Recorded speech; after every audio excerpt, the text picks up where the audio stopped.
name is Tasman, otherwise known as the Aspiring Kryptonian, and I'm here with my final interview from San Diego Comic-Con. This time I spoke to Phillip Kennedy Johnson, who is the writer of the Superman Warworld Saga and also the upcoming book of Adventures of Superman, Book of L. We talked about both of those projects as well as the Warworld Saga omnibus, which is out now. And here is the interview, and I hope you enjoy. Hello, my name is Tasman, and I'm here with Phillip Kennedy Johnson at San Diego Comic-Con. How's your con been so far? It's been terrific. Nice and busy. Yeah? Talking to nice people like you and doing lots of Superman panels mostly. So you've got a new book coming up, Adventures of Superman, Book of L. I do. What can you tell us about that? Book of L is essentially Action Comics meets Samurai Jack.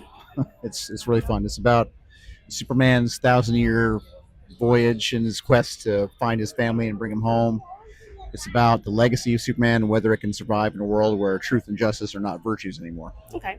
And some of the characters that are involved in this we haven't really seen for a long time. So can you kind of tell us some of those characters, where they're at and what they've been doing? Yeah, it builds on my Action Comics run, but it also ties into the future state stories that we did several years ago. Yeah. And so we see the descendants of Superman in the future that we've been calling the House of L.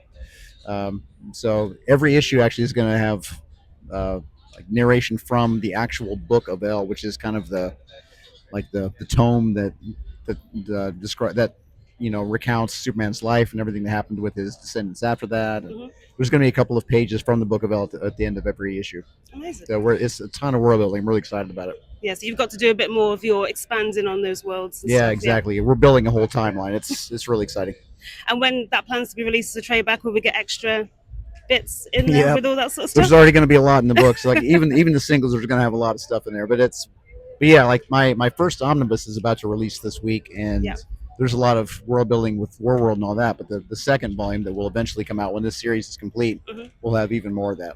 Any hardcore fans that want to see lore will be getting your money's worth.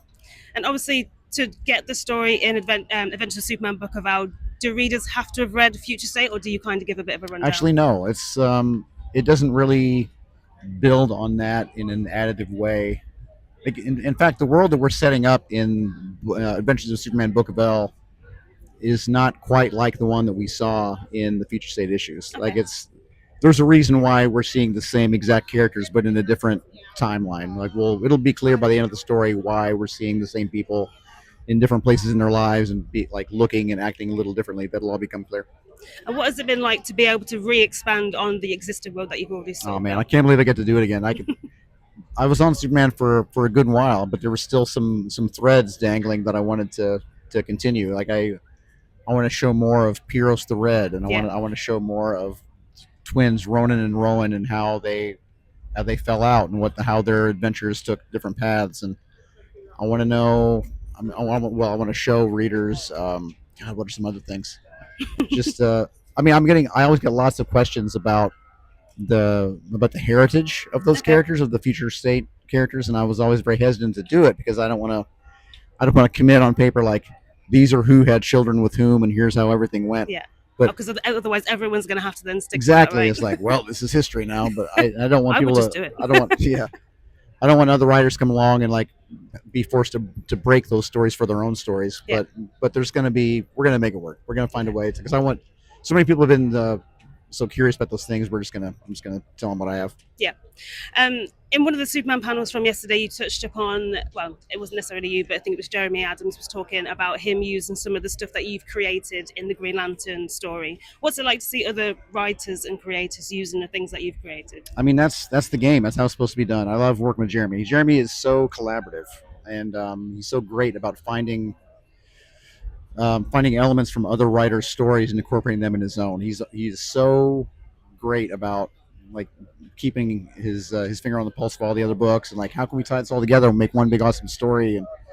And so Jeremy's been an ideal collaborator in that way. I mean, I came to comics for music, and that collaborative nature is what makes it feel like we're really making art, And also in that panel, and speaking of Green Lantern, you kind of touched upon one of the characters from there that might be in this House of L book. Yeah, Ellie Stewart, from Green Lantern War Journal. She's an important character, and we're going to see her again in Adventures of Superman, Book of L. There's a race of people in that world called the Lightborn. Okay. And Ellie Stewart plays a crucial role in their whole evolution in history. Okay, that sounds exciting. Yeah, It's I'm cool really to see them excited cross about it. over. Obviously, we know that you like to do world building. This one's only 12 issues. Uh-huh. Is that enough space for you? They gave me the extra pages at the end to get in Okay. all to get in all the prose stuff. So we'll make it work. We'll make Okay. it work. Out of all the characters that you're going to reintroduce, mostly from the future state, so we know Superman and all the other characters there, but which is your favorite? Which one are you most excited for people to see? Man, you people are always asking me to choose between my children. I don't know. Okay. Like I love all of them. I mean, I'm excited for them to see the Super Twins again. Okay. I mean, Oselra and Othra, of course. As far as the House of L characters, man, the twins Ronan and Rowan are really exciting. I love Rowan, man. She's the Lantern Yeah. character. Um, we know her. I've been thinking of her as Lantern L in this timeline, but she also has a name called the Shield of Lantern Home. Okay. We'll find what that means. She's just badass. I love that character a lot. I also really like Con-El. Yeah. He was the big bruiser looking guy that had the sword in the future state issues. He's of the House of El, but he's not of Superman's bloodline. Like Right. he really like walks the walk as one of them, but he's not. He's like he marries into them, and I don't know. I just love that character. I love how scrappy he is. I love how he lives the truth and justice part of Superman's code, and I don't know. I like the character a lot. And is there one that you feel that you connect to more personally than the rest? Um, no, they all feel like there's a lot of me in all of them. I no, I love them all. And what's it been like working with Scott Godlewski again? Obviously, Oh, he he's did the future state artwork as well, so he's yeah. coming back to this. He was same the he characters. Scott was the list. The fact that Scott like co-created those characters with me. Yeah. And that he did some of the most meaningful pages of my entire Superman run, like the stuff between Clark and John when he was very young. Those Yeah. pages just are such an important thing to me. So Scott was always going to be the guy for this book. And you mentioned that these characters are in a different place. Do they have new designs? Yes, they do. Okay. Anything you can tell us about that, or will that be spoilers? They're awesome. Okay. And in terms of, you said you've got the omnibus coming out next week, Yeah, and there's lots of extra pages. I think you said there's 100 pages of extra. roughly. details. Yeah. Well, yeah. So in the Warworld Saga, we saw Clark Kent's journal, like just little snippets of his journal, like in the running text of the interiors. We have like dozens of pages of full journal entries that Clark wrote up there. We show him trying to figure out the Warzone language. We see Right. like glossaries of Warzone language as he's figuring it out. We see his like sketches of various things as he's trying to figure it out. He's basically making a journal for himself because he's a writer, but also he's also building this book to leave behind in case he fails Right. for other people to pick up and use to succeed after him.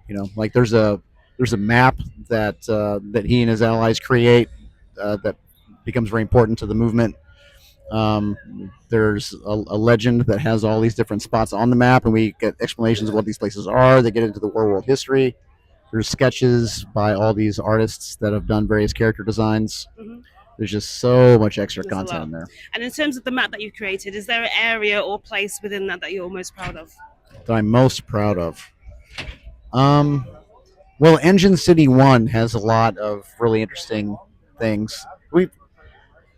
There's a there are a lot of there are a lot of places in the comics that we saw for a moment, just like a glimpse, that we never got to see again because the story led us elsewhere. Like Right. if you notice when Superman and the Authority first get to Warworld, Superman goes out and sees this crucified body in space, and in the background you see others.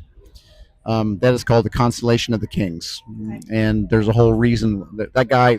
We find out who that guy is Right. and why he's there, what happened, and what what those bodies are up there, what it represents to Mongol, why they're there. There's when they land right below that, we see this big. It's like a big. It looks like an ice block or something with these gigantic alien bodies like frozen into it. Right. They've been encased in this mineral, and those are the twin sovereigns that Mongol conquered, and they were the last two surviving members of their race that he captured there as a monument to himself. There's all these things like that Yeah. we should have time to get into in the story, but they're there. So now I get a chance to finally talk about them. So I'm really excited. And you can kind of cement it so then other people can draw upon those, because it sounds like there's loads and loads of background that could be drawn upon. Exactly. I really want anyone who I don't want Warworld to ever again just be a big metal ball with guns sticking out of it. That doesn't feel real. You know, I want it to feel like a real place. So now, hopefully, everything that we've established that the artist and I built for Warworld will be there as an asset for other writers and artists to come along and refer to make it feel like a real place in the DC universe.